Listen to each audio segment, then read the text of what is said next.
എല്ലാവർക്കും നമസ്കാരം. നാം ഇന്ന് ചർച്ച ചെയ്യുന്നത് മലയാളം 3-ാം യൂണിറ്റ് മനുഷ്യൻ്റെ കൈകൾ എന്ന പാഠഭാഗമാണ്. നിങ്ങൾ ആദ്യമായിട്ടാണ് ഈ ചാനൽ കാണുന്നതെങ്കിൽ ചാനൽ സബ്സ്ക്രൈബ് ചെയ്യുക, ലൈക്ക് ചെയ്യുക. അധ്വാനവും മനുഷ്യൻ്റെ പുരോഗതിയും തമ്മിൽ ബന്ധമുണ്ട്. ഇത് വ്യക്തമാക്കുന്ന 4 ചിത്രങ്ങളാണ് ഇവിടെയുള്ളത്. ആദ്യത്തെ ചിത്രം നോക്കൂ. കല്ലുകൾ കൊണ്ടുള്ള ആയുധങ്ങൾ പണിത് ഉപയോഗിക്കാൻ തുടങ്ങിയതാണ് ആദ്യത്തെ ചിത്രം. മനുഷ്യൻ തൻ്റെ അധ്വാനത്തെ കൂടുതൽ മെച്ചപ്പെടുത്തുന്നതിനായി നടത്തിയ ആദ്യ പരിശ്രമമാണിത്. തൻ്റെ ശരീരത്തിൻ്റെ പരിമിതികളെ മറികടന്ന് അധ്വാനശേഷി വികസിപ്പിക്കാൻ കല്ലായുധങ്ങളുടെ ഉപയോഗം സഹായിച്ചു. ചക്രങ്ങളുടെ കണ്ടെത്തലാണ് മാനവിക സംസ്കൃതിയുടെ മുന്നേറ്റത്തിൻ്റെ മറ്റൊരു പ്രധാന ഘട്ടം. മുഖ്യ പേജിലെ 2-ാം ചിത്രം ഇതിനെ സൂചിപ്പിക്കുന്നു. 3-ാം ചിത്രം സൂചിപ്പിക്കുന്നത് കൃഷിയുടെ ആരംഭം, സാംസ്കാരിക വികാസത്തിൻ്റെ പുതിയൊരു ഘട്ടമാണ്. 4-ാം ചിത്രം സൂചിപ്പിക്കുന്നത് ആധുനിക സാങ്കേതിക വിദ്യയിലേക്ക് മുന്നേറുന്നതോടെ സാംസ്കാരികമായ മുന്നേറ്റത്തിന് വലിയ കുതിപ്പാണ് ഉണ്ടാകുന്നത്. അലസതയെപ്പറ്റി പാഠങ്ങളിൽ വന്നല തല്ലുകയാണ് അധ്വാനം.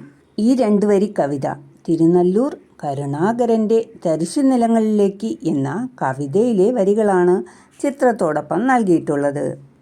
അടുത്ത് വരുന്നത് വാതിൽ. കുഞ്ഞനുറുമ്പും കുട്ടിയോളും എന്ന ഒരു കവിത ഇവിടെ നൽകിയിട്ടുണ്ട്. കവിത ഒന്ന് പാടിയാലോ?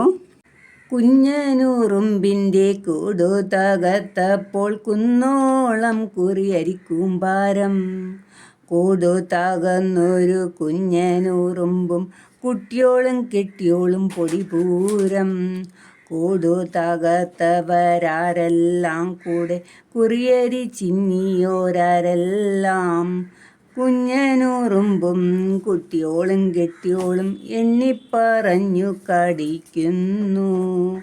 കുഞ്ഞനുറുമ്പിൻ്റെ കൂടു തകർത്തൊരു കൂട്ടുകാരിയൊന്നറിയണം, കൂടൊന്നു തീർക്കാൻ കുന്നോളം തോരം വീടാക്കി മാറ്റാൻ മലയോളം. ഇനി നമുക്ക് കവിതയുടെ ആശയം നോക്കാം. കുഞ്ഞനുറുമ്പും കുട്ടികളും കെട്ടിയോളും കൂട്ടുകാരുമെല്ലാം ചേർന്ന് കഷ്ടപ്പെട്ട് കെട്ടിയുണ്ടാക്കിയ കൂട് ആരുടെയോ കാല് തട്ടി തകർന്നു. അതിനുള്ളിൽ ശേഖരിച്ചു വച്ചിരുന്ന അരിമണികളും കുഞ്ഞനുറുമ്പിൻ്റെ മുട്ടകളുമെല്ലാം ചിന്നി ചിതറിപ്പോയി. കൂട് തകർന്നപ്പോൾ കുഞ്ഞനുറുമ്പും കൂട്ടരും ചിതറിയോടി. കൂടു തകർത്തവരെ, അരിമണി ചിതറിയവരെ കണ്ടെത്താനായി കുഞ്ഞനുറുമ്പും കൂട്ടരും ഓടി നടന്നു. കണ്ടെത്തിയപ്പോൾ അയാളുടെ കാലിലും ദേഹത്തിലും അവർ കടിച്ചു. കുഞ്ഞനുറുമ്പിൻ്റെ കൂട് തകർത്തവർ ഒരു കാര്യം ഓർക്കണം എന്ന് കവി പറയുന്നു. ആ കൂട് കെട്ടിയുയർത്താൻ കുന്നോളം അവർ പണിയെടുത്തിട്ടുണ്ട്. അത് ഒരു വീടാക്കി മാറ്റാൻ മലയോളം അധ്വാനിച്ചിട്ടുമുണ്ട്. മനുഷ്യൻ്റെ ഒരു നിമിഷത്തെ ശ്രദ്ധക്കുറവ് കൊണ്ട് ഇല്ലാതായത് ഉറുമ്പുകളുടെ ഏറെ നാളത്തെ അധ്വാനമാണ്. എം.വി. മോഹനൻ്റെ തപ്പുകുടുക്കയിലെന്തുണ്ട് എന്ന കൃതിയിൽ നിന്ന് എടുത്തതാണ് കുഞ്ഞനുറുമ്പും കുട്ടിയോളും എന്ന പാഠഭാഗം. ചിന്നുക, ചിതറുക, ത്വരം, പണി, ജോലി, അധ്വാനം എന്നൊക്കെ ത്വരത്തിന് അർത്ഥമുണ്ട്. പാഠഭാഗവുമായി ബന്ധപ്പെട്ട ചോദ്യങ്ങൾ നോക്കൂ. കൂട്ടുകാരും ടീച്ചറുമൊത്ത് ഈ വരികൾ താളമിട്ട് ചൊല്ലി നോക്കൂ. നിങ്ങൾ ചൊല്ലി നോക്കുക. അടുത്ത ചോദ്യം നോക്കൂ. വരികൾക്ക് ചേരുന്നൊരു വായ്ത്താരി കണ്ടെത്താമോ? കണ്ടെത്താം. തിന്തകം തെയ് തെയ്, തിന്തകം തെയ് തെയ്. ഈ വായ്ത്താരി നമുക്ക് ഉപയോഗിക്കാവുന്നതാണ്. 3-ാമത്തെ ചോദ്യം നോക്കാം. കുന്നോളം കുറിയരി കൂമ്പാരം എന്നതിനു പകരം കുന്നോളം ചെറിയരി കൂമ്പാരം എന്നായാലും അർത്ഥം മാറില്ല. താളത്തിൽ ചൊല്ലാനും പറ്റും. ഇവിടെ കുറിയരി എന്ന് തന്നെ വരുന്നതുകൊണ്ട് എന്തെങ്കിലും ഗുണമുണ്ടോ ചർച്ച ചെയ്യൂ. ഉത്തരം നോക്കാം. കുന്നോളം കുറിയരിക്കൂമ്പാരം എന്ന് പറയുമ്പോൾ ക എന്ന അക്ഷരം ആവർത്തിക്കുന്നു. ഈ ആവർത്തനം കവിതയ്ക്ക് ശബ്ദഭംഗി നൽകുന്നു. കവിത താളത്തിൽ ചൊല്ലാനും കഴിയുന്നു. അടുത്ത ചോദ്യം നോക്കൂ. അക്ഷരങ്ങൾ ആവർത്തിച്ച് ഭംഗി വരുത്തിയ വരികൾ ഈ കവിതയിൽ വേറെയുണ്ടോ? കണ്ടെത്തൂ. ഉത്തരം നോക്കാം. കുട്ടിയോളും കെട്ടിയോളും പൊടിപൂരം, കുഞ്ഞനുറുമ്പും കുട്ടിയോളും കെട്ടിയോളും, കുന്നോളം കുറിയരി കൂമ്പാരം, കൂടൊന്നു തീർക്കാൻ കുന്നോളം ത്വരം. അടുത്ത ചോദ്യം നോക്കൂ. അക്ഷരാവർത്തനം വരുന്ന വരികൾ ടീച്ചറുടെ സഹായത്തോടെ നിർമ്മിച്ച് കൂട്ടുകാരുമൊത്തു ചൊല്ലൂ. മണ്ടൻ കണ്ടൻ ചെണ്ടയടിച്ചു, ഉണ്ടപ്പോക്കർ കണ്ടു ചിരിച്ചു, ചിണ്ടെന്നായതു കേട്ടു കുരച്ചു, മണ്ടൻ ചെണ്ടയ്ക്കുള്ളിൽ ഒളിച്ചു. ഈ 4 വരി കവിത സിപ്പി പള്ളിപ്പുറത്തിൻ്റെ കവിതയാണ്.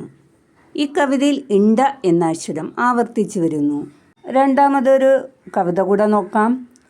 തള തള തവള വള വള തവള തള താ തവളെ വള താ തവളെ. തളയില്ല വളയില്ല തവളയ്ക്കില്ല തളയും വളയും. ഈ കവിത എഴുതിയത് കുഞ്ഞുണ്ണി മാഷാണ്. ഈ കവിതയിൽ ഏറ്റവും കൂടുതൽ ആവർത്തിച്ചിരിക്കുന്നത് ള എന്ന അക്ഷരമാണ്. പാഠപുസ്തകം പേജ് 55 ചിത്രം നോക്കൂ. ഈ ചിത്രത്തിൽ ആരെല്ലാമാണ് പണികളിൽ ഏർപ്പെട്ടിരിക്കുന്നത്? ആരെല്ലാമാണ്? തൂക്കണാങ്കുരുവി, ചിതലുകൾ, തേനീച്ചകൾ, കാക്ക, മനുഷ്യൻ അല്ലേ? തൂക്കണാങ്കുരുവി എങ്ങനെയാ കൂടുണ്ടാക്കുന്നത്? പുല്ലും നാരുമൊക്കെ ഉപയോഗിച്ച് തെങ്ങോല തുമ്പുകളിലാണ് തൂക്കണാങ്കുരുവി കൂടുണ്ടാക്കുന്നത്. ചിതൽപുറ്റ് കണ്ടിട്ടുണ്ടോ?